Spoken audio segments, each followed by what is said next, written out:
Hola a todos, queridos amigos del huerto, aquí su buen amigo y servidor Juan de nuevo desde mi pequeño paraíso verde que como ven cada día nos regala más alegrías. Hoy estoy especialmente contento porque vamos a desvelar un secreto, uno de esos que no te suelen contar en los libros, pero que créanme, llevo más de 15 años aplicándolo aquí en mi huerta, con unos resultados espectaculares. Estoy hablando de ese título que les prometí, más potente que 100 fertilizantes, los pepinos dan frutos en abundancia sin hojas amarillas. Y sí, no solo los pepinos, Esto sirve para sus tomates, pimientos, calabacines, para casi todo lo que pongan en su huerta, porque al final, el buen hacer en la tierra tiene sus pilares, y una vez que los dominan, la naturaleza se encarga del resto. Sé que muchos de ustedes se esfuerzan, dedican tiempo, y a veces, la cosecha no es la que esperaban. Hojas amarillas, frutos pequeños, plantas que no tiran. Y lo primero que uno piensa es, necesito más abono, más fertilizante. Y ahí, amigos, es donde a menudo nos equivocamos. Porque la abundancia no viene de echar y echar productos, que al final lo único que hacen es debilitar la tierra, y por ende, nuestras plantas. La verdadera potencia, el secreto, está en la vida del suelo, en una nutrición equilibrada y en respetar los ciclos de la naturaleza. Vamos a ver juntos cómo lograr que sus pepinos, sus tomates, sus pimientos, sus calabacines, y todo lo que siembren, crezcan fuertes, sanos, llenos de vida, y les den una producción que no se la van a creer. Y lo mejor de todo, sin gastar una fortuna en insumos, sin productos químicos que dañen la tierra ni a los que luego se comerán esos frutos. Aquí no usamos atajos. Usamos el sentido común del agricultor, ese que se aprende con la experiencia, con las manos en la tierra, viendo crecer y sanar a las plantas. Les voy a compartir hoy esos pequeños grandes trucos, esas observaciones que marcan la diferencia entre una cosecha decente y una cosecha espectacular. Así que, pónganse cómodos, preparen su cuaderno si quieren, porque lo que van a aprender hoy, les aseguro, les va a cambiar la forma de ver y de trabajar su huerto. ¡Empezamos! Ahora, si hay algo que he aprendido en todos estos años, es que una cosecha abundante y sana, sea de lo que sea, no empieza por la semilla, ni por la plántula, ni por el riego. Empieza mucho antes. Empieza en el suelo. Y no me canso de repetirlo, la preparación es la clave. Piensen en el suelo como el cimiento de su casa. Si el cimiento es débil, poco importa lo bonita que sea la fachada, la casa no se mantendrá en pie. Lo mismo pasa con nuestras plantas. Si el suelo no está vivo, no está bien estructurado, no retiene la humedad y los nutrientes, por mucha agua y abono que le echemos por arriba, nuestras plantas no van a prosperar. ¿Y cómo sabemos que un suelo está vivo? Miren, es sencillo, un suelo vivo es poroso, no está apelmazado. Cuando lo cogen con la mano, después de una buena lluvia por ejemplo, debería desmoronarse entre los dedos, sin formar una bola dura. Debería tener un color oscuro, tirando a café intenso, casi negro, signo de que tiene mucha materia orgánica. Y si lo huelen, ¡ay el olor! Un suelo sano, huele a tierra mojada, a bosque, a vida. Si huele a humedad estancada o a nada, mal asunto. Para conseguir un suelo así, lo primero que hacemos aquí es enriquecerlo, nutrirlo. Y la estrella de la nutrición en mi huerto, siempre ha sido y será el compost. El compost, amigos, para mí es el oro negro del huerto. No es solo abono, es un constructor de suelos. Mejora la estructura, aumenta la capacidad de retención de agua, proporciona nutrientes de liberación lenta, y lo más importante, llena el suelo de vida microbiana. Esas bacterias, esos hongos, esos pequeños organismos, son los verdaderos artífices de la fertilidad de la tierra. Muchos de ustedes me preguntan, Juan, ¿cómo hago el compost? Miren, es más fácil de lo que parece. Se trata de estratificar restos orgánicos, capas de material seco, paja, hojas secas, ramitas trituradas, y capas de material húmedo, restos de cocina, hierba fresca cortada. Humedecer bien y voltear cada cierto tiempo para que se airee. Eso es todo, y la recompensa es increíble. Otro aliado fundamental en esta labor de construcción de suelo, son nuestras amigas, las lombrices. La lombricultura básica, tener un pequeño vermicompostador, es una maravilla. El humus de lombriz es, si cabe, aún más potente que el compost tradicional. Está lleno de enzimas, de microorganismos benéficos y de nutrientes en forma fácilmente asimilable para las plantas. Un puñadito de humus en cada hoyo de siembra, o extendido por la superficie y mezclado un poco con la tierra, Es un verdadero chute de vida para sus cultivos. Yo llevo más de 20 años haciendo esto así y siempre da buen resultado. Así que, antes de pensar en cualquier otra cosa, pongan sus ojos, sus manos y su esfuerzo en mejorar ese suelo. Es la inversión más rentable que pueden hacer en su huerto, se los aseguro. Con el suelo listo, lleno de vida y bien nutrido, el siguiente paso crucial es elegir las variedades correctas y el momento oportuno para la siembra. Miren bien, porque esto es clave. Uno no puede sembrar cualquier cosa, en cualquier momento, y esperar milagros. Es como elegir la herramienta adecuada para el trabajo. No usarías un martillo para atornillar, ¿verdad? Pues con las plantas pasa igual. Lo primero es conocer su zona, su clima. No es lo mismo sembrar en una región con veranos muy calurosos, que en una donde los días de calor son más templados. Investiguen qué variedades de tomates, pepinos, pimientos, calabacines se adaptan mejor a su microclima. Hay variedades tempranas que maduran rápido, ideales para climas con temporadas cortas, y variedades tardías o de ciclo largo, que producen durante más tiempo en climas más benignos. Por ejemplo, con los tomates, para asegurar una buena cosecha y evitar problemas, yo siempre busco variedades que sean resistentes a las enfermedades más comunes de mi zona, como el mildiu o el oidio. Prefiero las variedades locales, esas que llevan años seleccionándose en la región y que ya saben cómo comportarse. Busquen nombres como corazón de buey o mucha miel si quieren buenos tomates para ensalada o Roma para salsa. En pepinos, si quieren cosechas abundantes, las variedades partenocárpicas, que no necesitan polinización, son una maravilla, o las clásicas Marketer y Lemon. Para pimientos, los California Wonder son mis favoritos por su grosor y sabor, y en calabacines, cualquiera que sea productiva y de mata abierta para que sea fácil cosechar. Una vez que tenemos las semillas o las plántulas, llega el momento de la siembra. Muchos cometen un error muy común aquí: sembrar demasiado pronto, cuando el frío aún puede sorprender, o demasiado tarde, perdiendo parte de la temporada de crecimiento. La regla general aquí es que las hortalizas de fruto, como las que estamos tratando hoy, necesitan calor. Para la mayoría de ellas esperan a que haya pasado el riesgo de heladas tardías y que las temperaturas diurnas se mantengan por encima de los 15 a 18 grados Celsius de forma constante, y las nocturnas no bajen de 10 a 12 grados. Aquí en mi zona eso suele ser a mediados o finales de primavera dependiendo del año. Si van a sembrar en semillero, háganlo unas 6 a 8 semanas antes de la fecha prevista de trasplante al aire libre. Usen un sustrato ligero y de buena calidad. Las semillas de tomate, pimiento y calabacín se siembran a una profundidad aproximada del doble de su tamaño. Para los pepinos un poquito más profundos. Una vez germinen, asegúrense de que reciban mucha luz para que no se ahilen. Y la distancia de siembra o trasplante. Esto es vital. Muchas veces por querer tener más plantas las ponemos muy juntas. Y eso es un error. Las plantas compiten por luz, nutrientes y agua, y al final, todas sufren. Para tomates, yo recomiendo dejar al menos 60 a 80 centímetros entre plantas y 1 metro entre filas. Para pepinos, si van a entutorar, 30 a 40 centímetros entre plantas está bien. Calabacines y pimientos necesitan un espacio generoso, entre 80 centímetros y 1 metro entre plantas. Parece mucho, pero verán cómo cada planta se desarrolla a su máximo potencial, y la producción total será mucho mayor y de mejor calidad.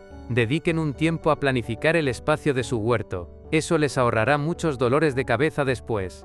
Con todas las plántulas en su sitio, y con el espacio que necesitan para desarrollarse, el siguiente punto crucial en nuestro camino hacia una cosecha de superabundancia, es algo que a menudo genera confusión y muchísimos errores: el riego. Muchos cometen un error muy común aquí, y es pensar que más agua siempre es mejor, o regar por encima, como si estuviéramos duchando las plantas. Y no, amigos, el riego es un arte y una ciencia al mismo tiempo, y hacerlo correctamente es tan importante como tener un buen suelo. Piensen esto: el agua es el vehículo que transporta los nutrientes del suelo a la planta. Sin agua los nutrientes se quedan ahí, pegados a las partículas de tierra. Pero un exceso de agua también es perjudicial. Asfixia las raíces, favorece la aparición de hongos y enfermedades, y lixivia, arrastra los nutrientes hacia capas más profundas, donde las raíces no pueden alcanzarlos. Entonces, ¿cuál es el secreto de un riego inteligente? La profundidad y la regularidad, no la cantidad diaria. Yo siempre digo que es mejor regar menos veces, pero cada vez hacerlo de forma abundante y profunda. ¿Qué quiero decir con esto? Que el agua debe llegar hasta las raíces más profundas de la planta, Si solo mojan la superficie, las raíces se harán perezosas y se quedarán arriba, buscando esa humedad superficial. Y en cuanto el sol apriete un poco, esa capa de arriba se seca y ¡zas!, la planta sufre estrés hídrico. Por el contrario, si riegan profundo, las raíces se ven obligadas a crecer hacia abajo, buscando esa humedad, lo que ancla mejor la planta, y la hace mucho más resistente a los periodos de sequía o a los golpes de calor. ¿Y cómo sabemos que hemos regado profundo? Pues es sencillo, toquen la tierra, metan el dedo unos 10 o 15 centímetros. Si ahí está húmedo, lo han hecho bien. Los métodos de riego también juegan un papel importante. Aquí en el huerto, para la mayoría de mis hortalizas de fruto, prefiero el riego por goteo, o directamente con una manguera en la base de la planta, lentamente, dejando que el agua impregne bien el terreno, sin salpicar las hojas. Esto último es vital, sobre todo para los tomates, pimientos y pepinos, ya que las hojas mojadas son una invitación abierta a los hongos. Evito el riego por aspersión cuando las plantas ya están grandes, precisamente por eso. La frecuencia del riego varía mucho. Depende del tipo de suelo que tengamos. En suelos arenosos, el agua drena más rápido y necesitarán riegos más frecuentes. En suelos arcillosos, retienen más agua y se riega menos. Del clima, temperatura, viento, humedad ambiente. Y por supuesto, de la etapa de crecimiento de la planta. Por ejemplo, cuando las plantas están pequeñas y estableciéndose, necesitan humedad constante pero sin encharcamientos. Una vez que empiezan a florecer y a producir frutos, la demanda de agua se dispara. Los pepinos y calabacines, por ejemplo, son auténticos bebedores, necesitan mucha agua para formar sus grandes frutos. Los tomates, si bien necesitan agua, son más sensibles a los riegos irregulares, que pueden provocar rajaduras en los frutos o la famosa podredumbre apical. Los pimientos son un poco más tolerantes a la sequía que los pepinos, pero una falta de agua notoria les frenará la producción. Un síntoma claro de exceso de agua son las hojas amarillentas, pero que además tienen un aspecto como lánguido o caído, como si la planta se estuviera ahogando. Si ven eso, paren de regar. Dejen que la tierra se seque un poco. La observación es su mejor herramienta. Tómense unos minutos cada día para pasear por su huerto y observar sus plantas. Ellas les hablan, les dicen lo que necesitan. Y en el tema del riego, se los aseguro, esa conversación es crucial. Con el suelo listo, lleno de vida y bien nutrido, el siguiente paso crucial es elegir las variedades correctas y el momento oportuno para la siembra. Miren bien, porque esto es clave. Uno no puede sembrar cualquier cosa, en cualquier momento y esperar milagros.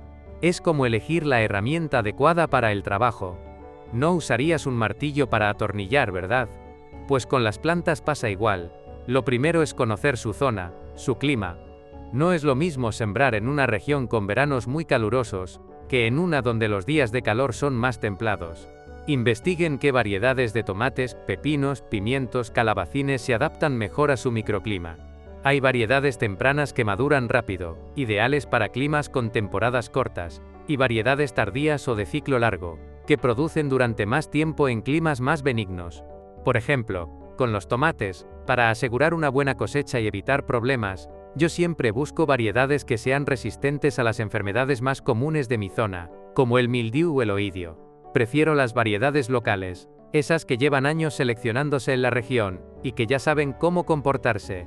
Busquen nombres como corazón de buey o mucha miel si quieren buenos tomates para ensalada, o Roma para salsa. En pepinos, si quieren cosechas abundantes, las variedades partenocárpicas, que no necesitan polinización, son una maravilla, o las clásicas Marketer y Lemon. Para pimientos, los California Wonder son mis favoritos por su grosor y sabor, y en calabacines, cualquiera que sea productiva y de mata abierta, para que sea fácil cosechar. Una vez que tenemos las semillas o las plántulas, llega el momento de la siembra. Muchos cometen un error muy común aquí: sembrar demasiado pronto, cuando el frío aún puede sorprender, o demasiado tarde, perdiendo parte de la temporada de crecimiento. La regla general aquí es que las hortalizas de fruto, como las que estamos tratando hoy, necesitan calor.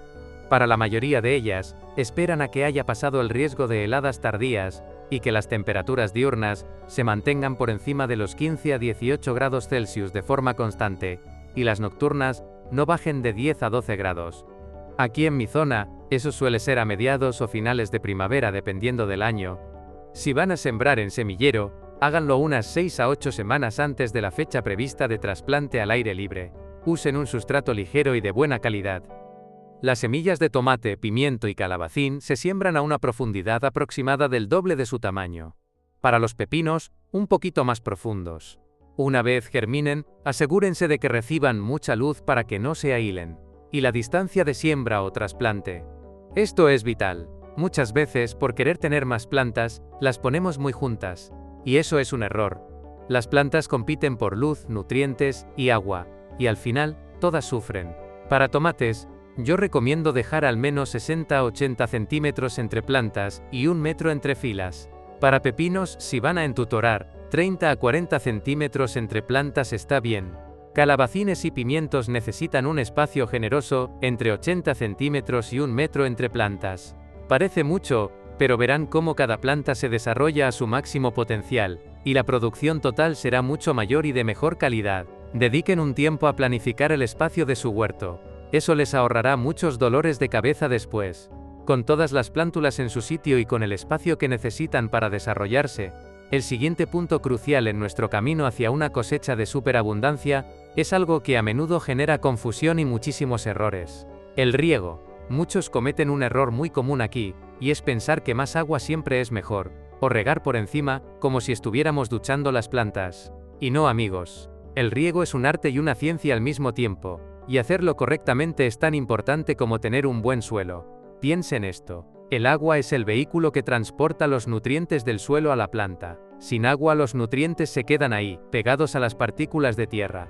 Pero un exceso de agua también es perjudicial. Asfixia las raíces, favorece la aparición de hongos y enfermedades, y lixivia, arrastra los nutrientes hacia capas más profundas, donde las raíces no pueden alcanzarlos. Entonces, ¿cuál es el secreto de un riego inteligente? La profundidad y la regularidad, no la cantidad diaria. Yo siempre digo que es mejor regar menos veces, pero cada vez hacerlo de forma abundante y profunda. ¿Qué quiero decir con esto? Que el agua debe llegar hasta las raíces más profundas de la planta. Si solo mojan la superficie, las raíces se harán perezosas y se quedarán arriba, buscando esa humedad superficial. Y en cuanto el sol apriete un poco, esa capa de arriba se seca y, ¡zas!, la planta sufre estrés hídrico. Por el contrario, si riegan profundo, las raíces se ven obligadas a crecer hacia abajo, buscando esa humedad, lo que ancla mejor la planta, y la hace mucho más resistente a los periodos de sequía o a los golpes de calor. ¿Y cómo sabemos que hemos regado profundo? Pues es sencillo, toquen la tierra, metan el dedo unos 10 o 15 centímetros, si ahí está húmedo, lo han hecho bien. Los métodos de riego también juegan un papel importante. Aquí en el huerto, para la mayoría de mis hortalizas de fruto, prefiero el riego por goteo, o directamente con una manguera en la base de la planta, lentamente, dejando que el agua impregne bien el terreno sin salpicar las hojas. Esto último es vital, sobre todo para los tomates, pimientos y pepinos, ya que las hojas mojadas son una invitación abierta a los hongos. Evito el riego por aspersión cuando las plantas ya están grandes, precisamente por eso. La frecuencia del riego varía mucho. Depende del tipo de suelo que tengamos. En suelos arenosos, el agua drena más rápido y necesitarán riegos más frecuentes. En suelos arcillosos, retienen más agua y se riega menos. Del clima, temperatura, viento, humedad ambiente, y por supuesto, de la etapa de crecimiento de la planta. Por ejemplo, cuando las plantas están pequeñas y estableciéndose, necesitan humedad constante pero sin encharcamientos. Una vez que empiezan a florecer y a producir frutos, la demanda de agua se dispara. Los pepinos y calabacines, por ejemplo, son auténticos bebedores, necesitan mucha agua para formar sus grandes frutos. Los tomates, si bien necesitan agua, son más sensibles a los riegos irregulares, que pueden provocar rajaduras en los frutos o la famosa podredumbre apical. Los pimientos son un poco más tolerantes a la sequía que los pepinos, pero una falta de agua notoria les frenará la producción. Un síntoma claro de exceso de agua son las hojas amarillentas, pero que además tienen un aspecto como lánguido, caído, como si la planta se estuviera ahogando. Si ven eso, paren de regar. Dejen que la tierra se seque un poco. La observación es su mejor herramienta. Tómense unos minutos cada día para pasear por su huerto y observar sus plantas. Ellas les hablan, les dicen lo que necesitan. Y en el tema del riego, se los aseguro, esa conversación es crucial. Con el suelo listo, lleno de vida y bien nutrido, el siguiente paso crucial es elegir las variedades correctas y el momento oportuno para la siembra. Miren bien, Porque esto es clave. Uno no puede sembrar cualquier cosa, en cualquier momento, y esperar milagros. Es como elegir la herramienta adecuada para el trabajo. No usarías un martillo para atornillar, ¿verdad? Pues con las plantas pasa igual. Lo primero es conocer su zona, su clima. No es lo mismo sembrar en una región con veranos muy calurosos, que en una donde los días de calor son más templados. Investiguen qué variedades de tomates, pepinos, pimientos, calabacines se adaptan mejor a su microclima. Hay variedades tempranas que maduran rápido, ideales para climas con temporadas cortas, y variedades tardías o de ciclo largo, que producen durante más tiempo en climas más benignos. Por ejemplo, con los tomates, para asegurar una buena cosecha y evitar problemas, yo siempre busco variedades que sean resistentes a las enfermedades más comunes de mi zona, como el mildiu o el oidio. Prefiero las variedades locales, esas que llevan años seleccionándose en la región y que ya saben cómo comportarse. Busquen nombres como corazón de buey o mucha miel si quieren buenos tomates para ensalada o Roma para salsa. En pepinos, si quieren cosechas abundantes, las variedades partenocárpicas, que no necesitan polinización, son una maravilla, o las clásicas Marketer y Lemon. Para pimientos, los California Wonder son mis favoritos por su grosor y sabor, y en calabacines, cualquiera que sea productiva y de mata abierta para que sea fácil cosechar. Una vez que tenemos las semillas o las plántulas, llega el momento de la siembra. Muchos cometen un error muy común aquí: sembrar demasiado pronto, cuando el frío aún puede sorprender, o demasiado tarde, perdiendo parte de la temporada de crecimiento. La regla general aquí es que las hortalizas de fruto como las que estamos tratando hoy necesitan calor. Para la mayoría de ellas, esperan a que haya pasado el riesgo de heladas tardías y que las temperaturas diurnas se mantengan por encima de los 15 a 18 grados Celsius de forma constante, y las nocturnas no bajen de 10 a 12 grados. Aquí en mi zona eso suele ser a mediados o finales de primavera dependiendo del año. Si van a sembrar en semillero, háganlo unas 6 a 8 semanas antes de la fecha prevista de trasplante al aire libre. Usen un sustrato ligero y de buena calidad. Las semillas de tomate, pimiento y calabacín se siembran a una profundidad aproximada del doble de su tamaño. Para los pepinos, un poquito más profundos. Una vez germinen, asegúrense de que reciban mucha luz para que no se ahilen. Y la distancia de siembra o trasplante. Esto es vital. Muchas veces, por querer tener más plantas, las ponemos muy juntas. Y eso es un error. Las plantas compiten por luz, nutrientes y agua, y al final, todas sufren. Para tomates, yo recomiendo dejar al menos 60 a 80 centímetros entre plantas y 1 metro entre filas. Para pepinos, si van a entutorar, 30 a 40 centímetros entre plantas está bien. Calabacines y pimientos necesitan un espacio generoso, entre 80 centímetros y 1 metro entre plantas. Parece mucho, pero verán cómo cada planta se desarrolla a su máximo potencial, y la producción total será mucho mayor y de mejor calidad. Dediquen un tiempo a planificar el espacio de su huerto. Eso les ahorrará muchos dolores de cabeza después. Con todas las plántulas en su sitio y con el espacio que necesitan para desarrollarse, el siguiente punto crucial en nuestro camino hacia una cosecha de superabundancia es algo que a menudo genera confusión y muchísimos errores: el riego. Muchos cometen un error muy común aquí, y es pensar que más agua siempre es mejor, o regar por encima, como si estuviéramos duchando las plantas. Y no, amigos. El riego es un arte y una ciencia al mismo tiempo, y hacerlo correctamente es tan importante como tener un buen suelo. Piensen esto: el agua es el vehículo que transporta los nutrientes del suelo a la planta. Sin agua, los nutrientes se quedan ahí, pegados a las partículas de tierra. Pero un exceso de agua también es perjudicial. Asfixia las raíces, favorece la aparición de hongos y enfermedades, y lixivia, arrastra los nutrientes hacia capas más profundas, donde las raíces no pueden alcanzarlos. Entonces, ¿cuál es el secreto de un riego inteligente? La profundidad y la regularidad, no la cantidad diaria. Yo siempre digo que es mejor regar menos veces, pero cada vez hacerlo de forma abundante y profunda. ¿Qué quiero decir con esto? Que el agua debe llegar hasta las raíces más profundas de la planta. Si solo mojan la superficie, las raíces se harán perezosas y se quedarán arriba, buscando esa humedad superficial. Y en cuanto el sol apriete un poco, esa capa de arriba se seca y ¡zas!, la planta sufre estrés hídrico. Por el contrario, si riegan profundo, las raíces se ven obligadas a crecer hacia abajo, buscando esa humedad, lo que ancla mejor la planta, y la hace mucho más resistente a los periodos de sequía, o a los golpes de calor. ¿Y cómo sabemos que hemos regado profundo? Pues es sencillo. Toquen la tierra. Metan el dedo unos 10 o 15 centímetros. Si ahí está húmedo, lo han hecho bien. Los métodos de riego también juegan un papel importante. Aquí en el huerto, para la mayoría de mis hortalizas de fruto, prefiero el riego por goteo o directamente con una manguera en la base de la planta, lentamente, dejando que el agua impregne bien el terreno sin salpicar las hojas. Esto último es vital, sobre todo para los tomates, pimientos y pepinos, ya que las hojas mojadas son una invitación abierta a los hongos. Evito el riego por aspersión cuando las plantas ya están grandes, precisamente por eso. La frecuencia del riego varía mucho. Depende del tipo de suelo que tengamos. En suelos arenosos, el agua drena más rápido, y necesitarán riegos más frecuentes. En suelos arcillosos, retienen más agua y se riega menos. Del clima, temperatura, viento, humedad ambiente, y por supuesto, de la etapa de crecimiento de la planta.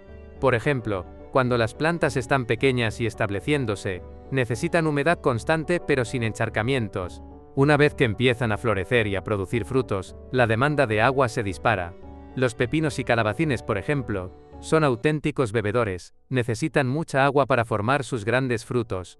Los tomates, si bien necesitan agua, son más sensibles a los riegos irregulares, que pueden provocar rajaduras en los frutos, o la famosa podredumbre apical. Los pimientos son un poco más tolerantes a la sequía que los pepinos, pero una falta de agua notoria les frenará la producción. Un síntoma claro de exceso de agua son las hojas amarillentas, pero que además tienen un aspecto como lánguido caído, como si la planta se estuviera ahogando.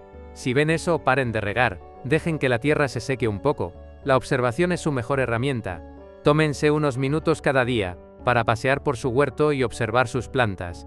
Ellas les hablan, les dicen lo que necesitan. Y en el tema del riego, se los aseguro, esa conversación es crucial. Una vez que dominamos el riego, que es fundamental, toca hablar de la alimentación. Y aquí es donde muchos aún piensan que necesitan comprar el fertilizante más caro o el más químico para que las plantas produzcan. Nada más lejos de la realidad, amigos.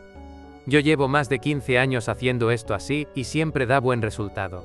La nutrición en mi huerto se basa en la vida de la tierra, en la materia orgánica, y en unos cuantos calditos caseros que son una maravilla, y que no solo nutren, sino que también fortalecen la planta desde dentro.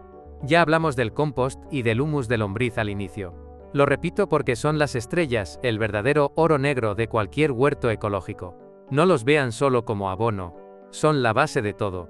Cuando aplican compost maduro o humus de lombriz al suelo, no solo están aportando nutrientes macro y micronutrientes, sino que están inyectando vida, miles de millones de microorganismos que van a trabajar para sus plantas, liberando nutrientes de forma gradual, mejorando la estructura del suelo, y creando un ambiente sano para las raíces. La clave es aplicarlo de forma regular, idealmente al inicio de la temporada, y luego un par de veces más como aporte durante el crecimiento de la planta.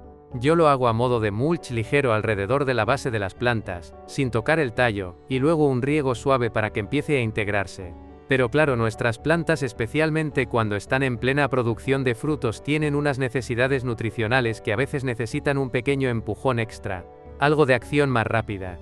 Y es aquí donde entran nuestros abonos líquidos caseros. Son como el suero vitamínico para el huerto, pero de forma natural y económica. Les voy a compartir 3 recetas que nunca fallan, y que yo uso religiosamente. La primera es el té de compost. Es la forma líquida de nuestro oro negro. Es muy sencillo de hacer. Necesitan una bolsa de tela, de las de patata o una media vieja. La llenan con compost maduro, y la sumergen en un cubo con agua de lluvia o agua desclorada. La dejan reposar 24 horas si es de grifo. Dejan fermentar la mezcla durante 24 a 48 horas, removiendo ocasionalmente. Verán que se forma una espumilla. Eso es bueno, son los microorganismos trabajando. Después de ese tiempo, el agua habrá tomado un color como a té oscuro. Pues bien, eso es pura vida para sus plantas. Lo cuelan bien y lo diluyen. Solo uso generalmente 1 parte de té de compost por 5 o 10 partes de agua, dependiendo de lo fuerte que lo quiera y del estado de la planta. Lo aplico directamente al suelo alrededor de la base de las plantas, cada 15 a 20 días, sobre todo cuando están en fase de floración y cuajado de frutos. Es un fertilizante completo y un potente activador de la vida del suelo. La segunda maravilla es el purín de ortigas. Mucha gente ve la ortiga como una mala hierba, pero para el horticultor es un tesoro. El purín de ortigas es rico en nitrógeno, hierro y otros microelementos, y además actúa como un fortalecedor de las defensas de la planta. Es ideal para la fase de crecimiento vegetativo, cuando necesitamos que la planta eche mucha hoja verde y se ponga fuerte antes de la floración. Para hacerlo, necesitan 1 kilogramo de ortigas frescas. Pueden ser con flores y semillas, no pasa nada, por cada 10 litros de agua. Las pican un poco y las meten en un cubo no metálico. Plástico es ideal. Cubren con el agua y lo dejan fermentar en un lugar sombrío y fresco. Esto va a oler fuerte, se los advierto, así que busquen un lugar alejado de la casa. Remuevan cada día.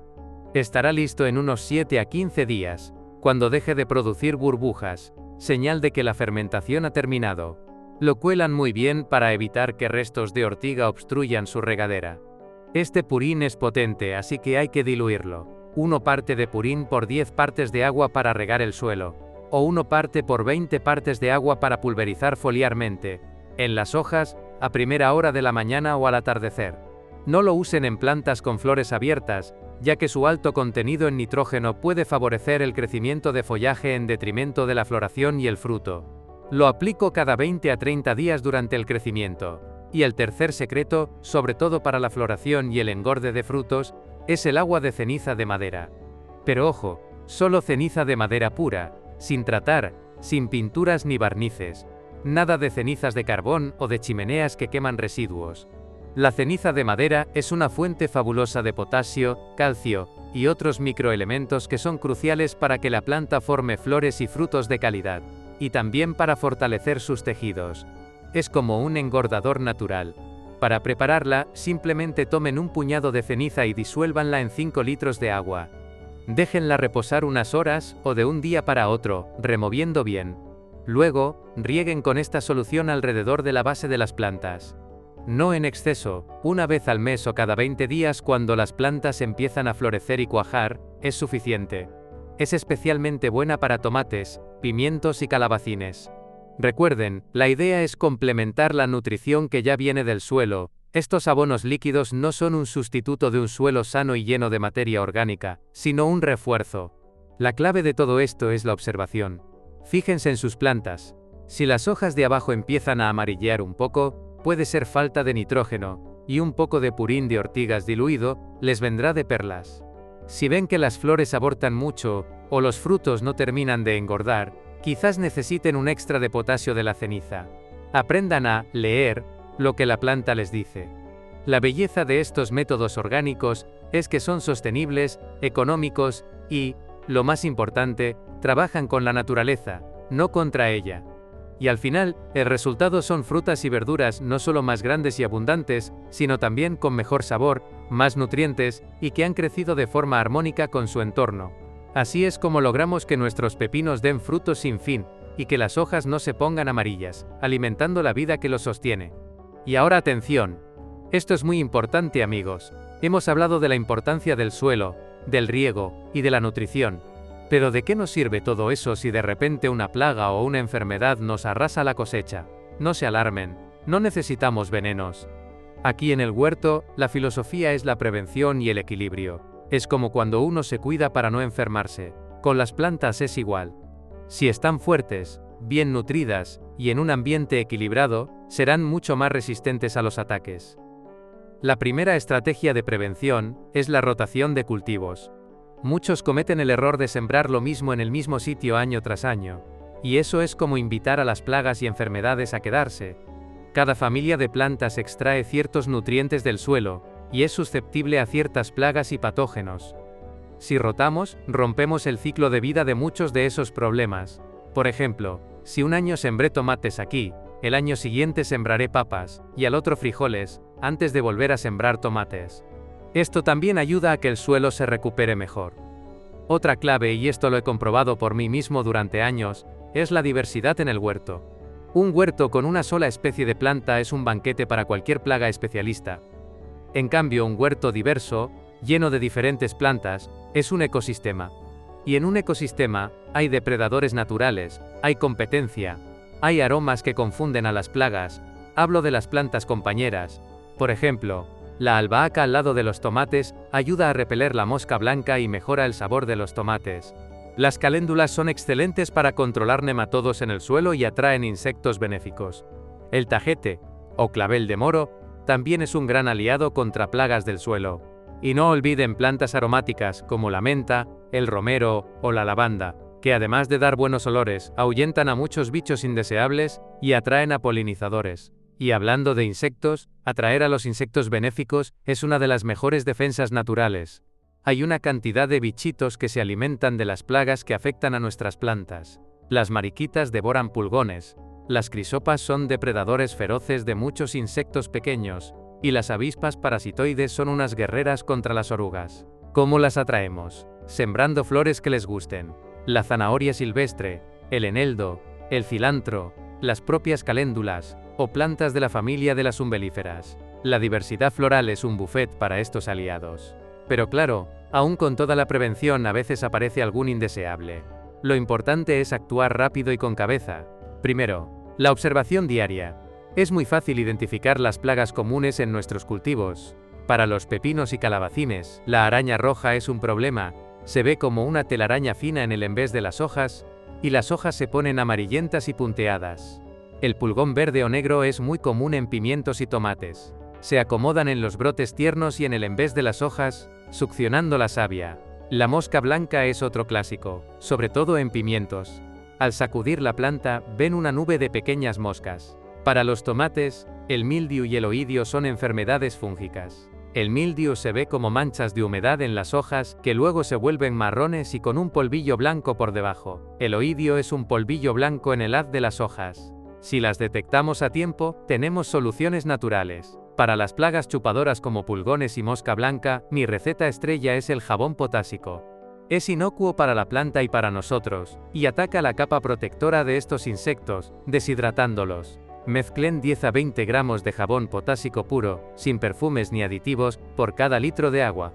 Pulvericen abundantemente las plantas, asegurándose de cubrir el envés de las hojas, donde suelen esconderse. Háganlo al atardecer para evitar quemaduras solares en las hojas y cuando no haga viento. Repitan cada 3 a 5 días hasta que la plaga desaparezca. Para la araña roja o como un repelente general, el aceite de neem es una maravilla. Es un extracto de un árbol de la India que actúa como un insecticida natural y también como un fungicida. Diluyan el aceite de neem siguiendo las indicaciones del fabricante, suele ser una cucharadita por litro de agua, y mezclen con un poco de jabón potásico para que se emulsione bien en el agua. Pulvericen follajes cada 7 a 10 días, especialmente preventivamente en épocas de calor seco, que es cuando la araña roja se desata. Para las enfermedades fúngicas como el oidio o el mildiu, tenemos el bicarbonato de sodio. No es un fungicida curativo para casos graves, pero sí muy efectivo como preventivo y para los primeros síntomas. Una cucharadita de bicarbonato por litro de agua, con unas gotas de jabón neutro pulverizado sobre las hojas. Es importante que la aplicación sea regular, y antes de que la enfermedad se establezca fuertemente. También el caldo bordelés hecho con sulfato de cobre y cal, es un fungicida preventivo tradicional muy efectivo que se usa con precaución, aunque yo prefiero siempre las opciones más suaves. Y no menos importante, la eliminación manual. Si ven una oruga, quítenla. Si ven unas pocas hojas con pulgones, córtenlas y deséchenlas lejos del huerto. La constancia y la vigilancia temprana son los mejores guardianes de su huerto. Un problema pequeño es fácil de controlar, un problema grande puede ser devastador. Así que, paseen por su huerto, observen y actúen. La combinación de un suelo vivo, una nutrición adecuada, un riego inteligente y estas estrategias de prevención natural, es lo que les dará un huerto sano, fuerte y, lo más importante, productivo. Ahora que ya tenemos las bases bien sentadas, un suelo vivo, un riego inteligente y una nutrición equilibrada y natural, y sabemos cómo prevenir a esos visitantes indeseables, vamos a meternos un poco más en profundidad con cada cultivo, empezando por quien es, para muchos, el rey de la huerta, el tomate. Ah, el tomate. ¿Hay algo más gratificante que morder un tomate recién cosechado de tu propio huerto, con ese sabor y aroma que no encuentras en ningún supermercado? Pero para llegar a eso, hay que darle sus mimos. Miren bien, porque con el tomate hay varios puntos clave que, si los dominan, les aseguro una cosecha que les dejará con la boca abierta. El primero es el entutorado. El tomate, la mayoría de las variedades al menos, es una planta de crecimiento indeterminado, lo que significa que no para de crecer. Si la dejan en el suelo, se expandirá, se mojará, y los frutos tocarán la tierra, pudriéndose más fácilmente, y invitando a enfermedades. Aquí usamos estacas altas, o una estructura de mallas y cuerdas para que la planta crezca verticalmente. Yo prefiero las espalderas de cuerda, con una cuerda que baja desde un alambre superior hasta la base de la planta, y la voy enrollando suavemente alrededor de ella a medida que crece. Esto facilita la aireación, la entrada de sol a los frutos, y el control de plagas y enfermedades. Además, evita que la planta se rompa con el peso de los frutos. Luego viene la poda, y aquí es donde muchos tienen dudas. Hablo de la eliminación de los chupadores o chupones. ¿Cuáles son? Son esos pequeños brotes que nacen en la axila de las hojas, es decir, en el ángulo que forma el tallo principal, con la rama de una hoja. Si los dejan, crecerán y formarán nuevas ramas que competirán por la energía de la planta, y al final tendrán una mata enorme con muchos frutos pequeños y tardíos. Yo recomiendo quitarlos regularmente, cuando son pequeños, con los dedos o con una tijera limpia. Es mejor hacerlo por la mañana, cuando la planta está más turgente y la herida cicatriza mejor. Ojo, no confundan un chupón con un racimo floral, que es lo que nos dará los tomates. Con una inspección diaria, o cada 2 días es suficiente. Yo suelo dejar un tallo principal, y 1 o 2 secundarios bien definidos, dependiendo de la variedad y el espacio, para asegurar un buen equilibrio entre crecimiento vegetativo y producción de frutos. En cuanto a las enfermedades comunes, ya les mencioné el mildiu y el oidio. El mildiu, esa mancha que avanza como reguero de pólvora, sobre todo con alta humedad y temperaturas agradables, es el terror de los tomateros. La prevención es fundamental. Asegúrense de tener buena ventilación entre las plantas, por eso el entutorado y la poda son importantes. Eviten mojar las hojas al regar, y si pueden, planten variedades resistentes. Si ven los primeros síntomas, pueden probar con aplicaciones de un fungicida orgánico como el caldo bordelés, o extracto de cola de caballo, que es un gran fortalecedor. El oidio, ese polvillo blanco, suele aparecer con sequedad ambiental o cambios bruscos de temperatura. Para este, el bicarbonato de sodio diluido, como les expliqué, ayuda muchísimo. La clave es actuar a la mínima señal. Para un cuajado de frutos óptimo, el manejo del riego es vital en esta etapa. El tomate necesita humedad constante, pero sin excesos ni encharcamientos. Un estrés hídrico excesivo durante la floración puede provocar que las flores aborten. Demasiada agua, especialmente si es irregular, puede causar rajaduras en los frutos cuando ya están engordando, o la famosa podredumbre apical, que es una mancha negra en la base del tomate, causada por una deficiencia de calcio que la planta no puede absorber bien debido a fluctuaciones en el riego. Riego regular y profundo, con acento agudo SE, es el mantra. Finalmente, la nutrición en esta fase es crucial. El fósforo P y el potasio K son vitales para la floración y el engorde de frutos. Si hemos preparado bien el suelo con compost y humus, nuestra planta ya tendrá una buena base. Pero un refuerzo con el agua de ceniza de madera, o un té de compost bien diluido cada 15 días, desde que empiezan a aparecer las primeras flores, les dará ese empuje extra. Y si ven hojas amarillentas en la parte de abajo de la planta, que es algo normal ya que envejecen, no confundan esto con una deficiencia general. Si las hojas nuevas de arriba están sanas y verdes, la planta está feliz. Con estos cuidados, con esa observación diaria y un poco de paciencia, sus tomateras se llenarán de frutos jugosos y llenos de sabor. Es un trabajo constante, sí, pero la recompensa, se los aseguro, no tiene precio. Ahora que hemos desgranado los secretos del tomate, es el turno de sus primos igual de productivos y voraces, los pepinos y los calabacines.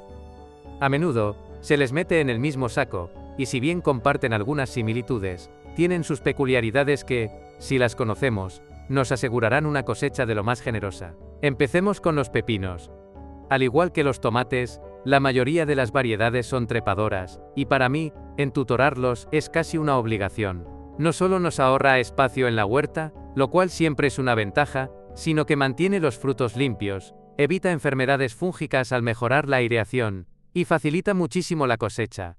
Yo uso una malla de enrejado fuerte, o hilos verticales como con los tomates. A medida que la planta crece, la voy guiando para que se enrosque en el soporte. Esto es clave. Los zarcillos del pepino se agarrarán solos a casi cualquier cosa, pero un pequeño empujón de nuestra parte en las primeras fases siempre ayuda a que la planta se establezca bien en su tutor. A diferencia del tomate, el pepino no necesita una poda exhaustiva.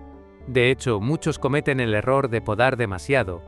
Si bien se recomienda quitar las primeras flores macho, que no darán fruto, y algunas hojas muy viejas o dañadas en la base para mejorar la circulación del aire, no es aconsejable quitar los chupadores como en el tomate, ya que muchos de ellos sí producirán frutos. En las variedades partenocárpicas, que producen pepinos sin necesidad de polinización, verán que solo aparecen flores hembra.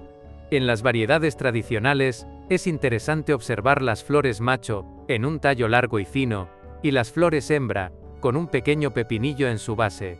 Aunque las abejas y otros polinizadores harán su trabajo, en ocasiones, si hay pocas abejas o el tiempo es adverso, una polinización manual suave, pasando polen de una flor macho a una hembra con un pincel, puede asegurar un mejor cuajado de frutos.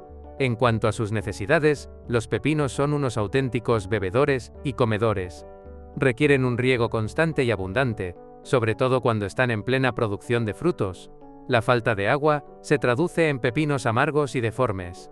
También aprecian una tierra rica en materia orgánica.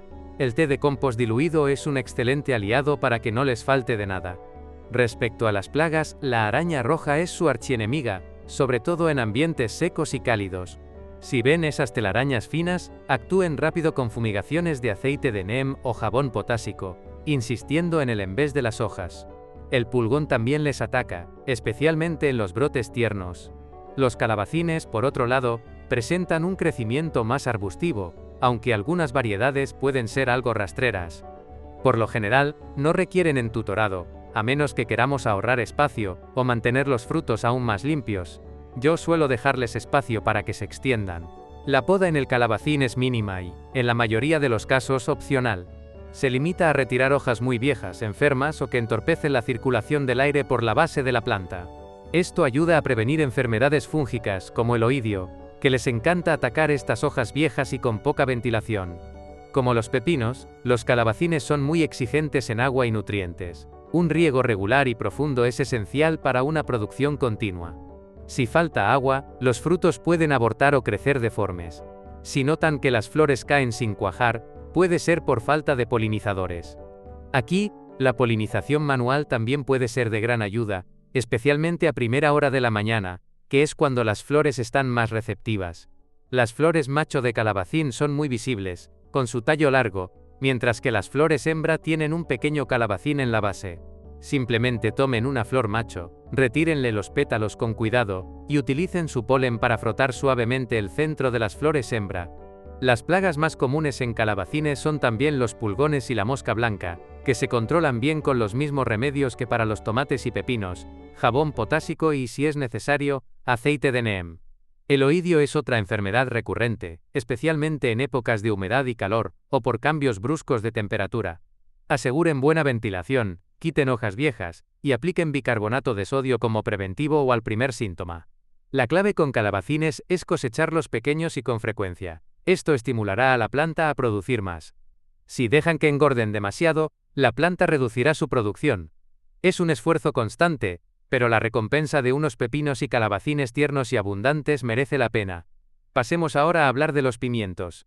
Los pimientos, ya sean dulces para ensalada o picantes para darle un toque diferente a nuestros platos, son un cultivo que, con un poco de atención, nos dará mucha alegría. Es cierto que a veces se les considera algo más exigentes que los calabacines o los pepinos, pero créanme, la recompensa vale la pena. El manejo de la luz solar es fundamental para los pimientos. Son amantes del sol, necesitan una buena cantidad de horas de luz directa para desarrollarse y producir frutos de calidad. Aquí en mi huerto los ubico en la zona donde más horas de sol reciben, unas 6 a 8 horas al día es lo ideal. Sin embargo, en climas muy calurosos, con veranos con temperaturas extremas o picos muy fuertes de calor, es posible que necesiten una pequeña protección durante las horas centrales del día, para evitar que los frutos se escalden, es decir, que la piel se queme por el sol. Una malla de sombreo ligera puede hacer maravillas en ese aspecto y asegurar que los pimientos maduren sin problemas. Si ven manchas blanquecinas o como quemadas en los frutos, es muy probable que sea escaldado solar. En cuanto al riego, los pimientos son bastante regulares. Prefieren la humedad constante pero sin encharcamientos. Un suelo bien preparado, como ya les expliqué, que drene bien pero retenga algo de humedad, es perfecto para ellos. Los riegos irregulares o la falta de agua pueden provocar que las flores caigan o que los frutos se deformen. Durante la floración y el cuajado, y especialmente cuando los frutos están engordando, la necesidad de agua es mayor. Aquí aplico la misma filosofía que con los tomates y pepinos, riegos profundos y espaciados, que fomenten el desarrollo de raíces vigorosas. Un buen acolchado o mulch alrededor de la base de la planta, con paja, hojas secas o incluso compost, ayuda muchísimo a mantener la humedad constante en el suelo y a reducir la necesidad de riegos frecuentes. Respecto a la polinización y el cuajado, los pimientos se autopolinizan, lo que significa que generalmente no necesitan ayuda externa, como sí puede ocurrir con algunas variedades de pepinos o calabacines, si no hay insectos. Sin embargo, un ambiente con una buena circulación de aire y una humedad relativa adecuada puede favorecer el movimiento del polen, y por ende, un mejor cuajado de los frutos. Los pimientos pueden ser algo sensibles al estrés durante la floración. Temperaturas muy elevadas o muy bajas, así como drásticas fluctuaciones en el riego, pueden hacer que las flores aborten y caigan sin producir fruto. Mantener la planta bien hidratada y nutrida ayuda a mitigar estos problemas. Las plagas y deficiencias nutricionales también tienen sus particularidades en los pimientos. La mosca blanca es una plaga recurrente y fastidiosa. Se esconden en el envés de las hojas y, al sacudir la planta, levantan el vuelo como una pequeña nube. Les gusta succionar la savia y debilitar la planta. Para controlarlas, si la infestación es leve, un buen chorro de agua fuerte puede ser efectivo. Si no, el jabón potásico es mi aliado principal. Hay que ser constantes con las aplicaciones, cada 3 a 5 días, asegurándose de mojar bien el envés de las hojas. Las trampas cromáticas amarillas, esas pegajosas, también son muy útiles para monitorear y reducir las poblaciones de mosca blanca en el huerto. Otra plaga común en pimientos son los pulgones, especialmente los verdes, que se agrupan en los brotes tiernos y los tallos florales. También se controlan con jabón potásico o recurriendo a los insectos benéficos, como las mariquitas, que son sus depredadores naturales. Para prevenir que se instalen, la diversidad en el huerto y la siembra de plantas aromáticas cerca de los pimientos puede ser una gran ayuda.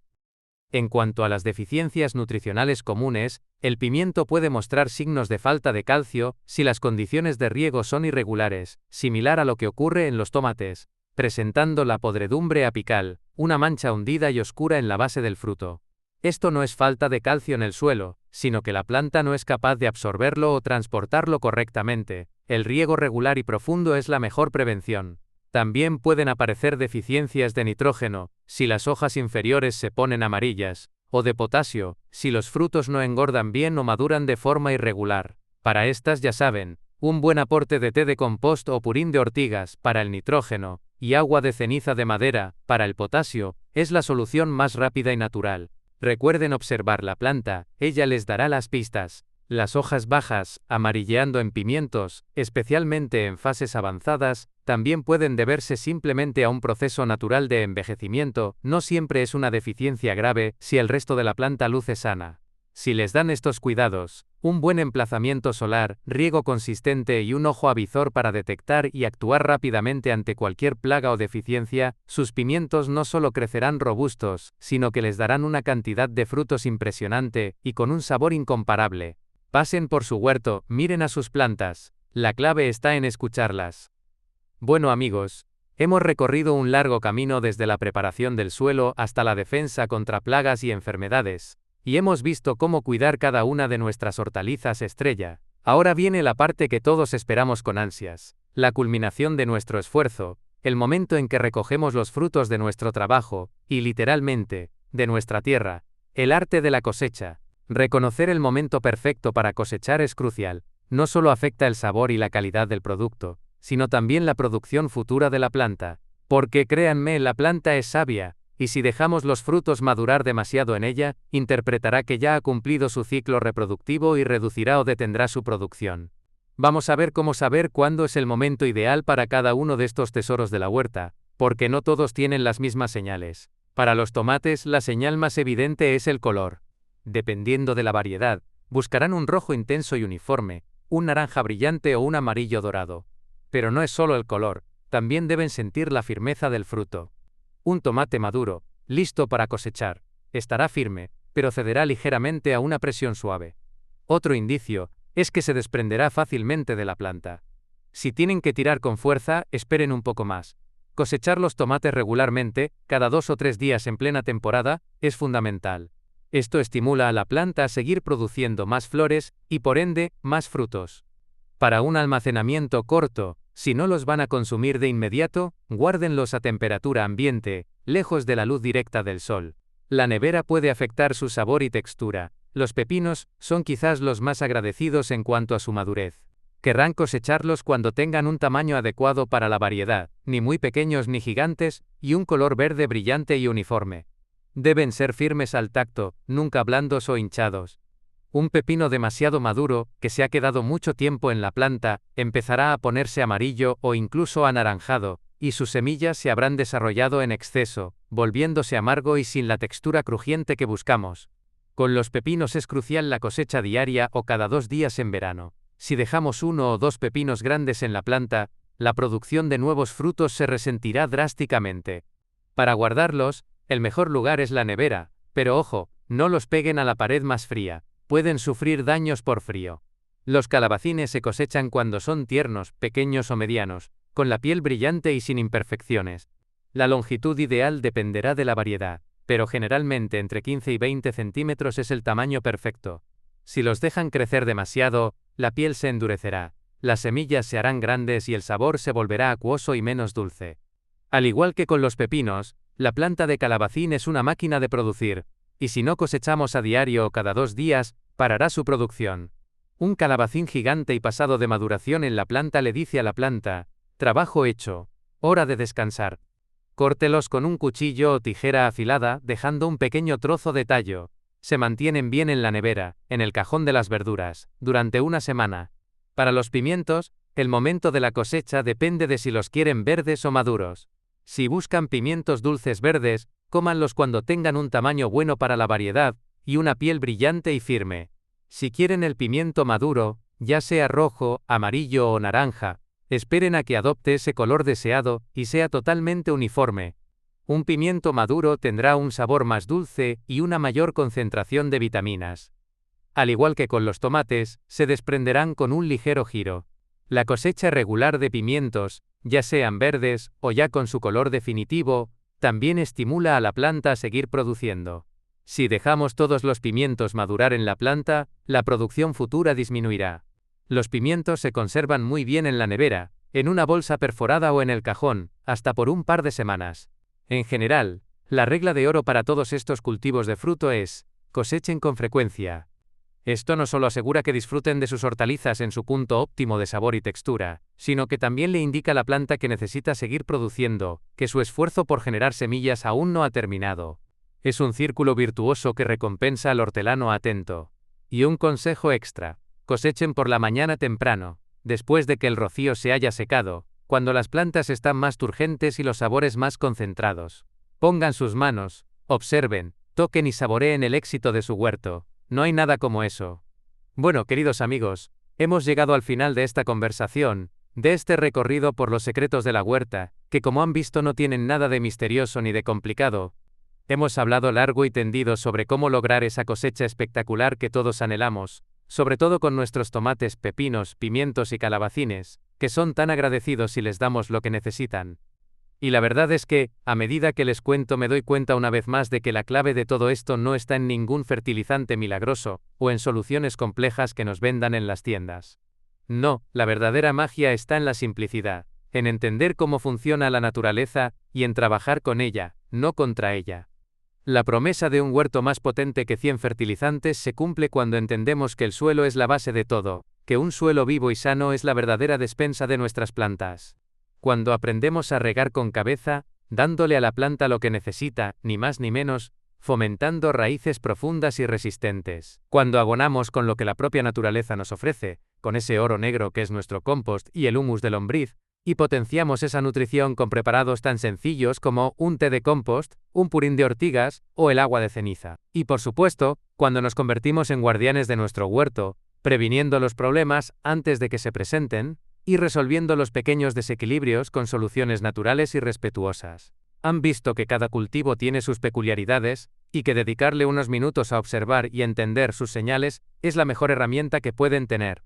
El tomate con su entutorado y la poda de chupadores, los pepinos y calabacines pidiendo espacio y agua, y los pimientos buscando su sol justo. Y luego, esa labor tan gratificante de la cosecha, sabiendo que cada fruto que recogemos es el resultado de un trabajo bien hecho, de una conexión con la tierra profunda y respetuosa.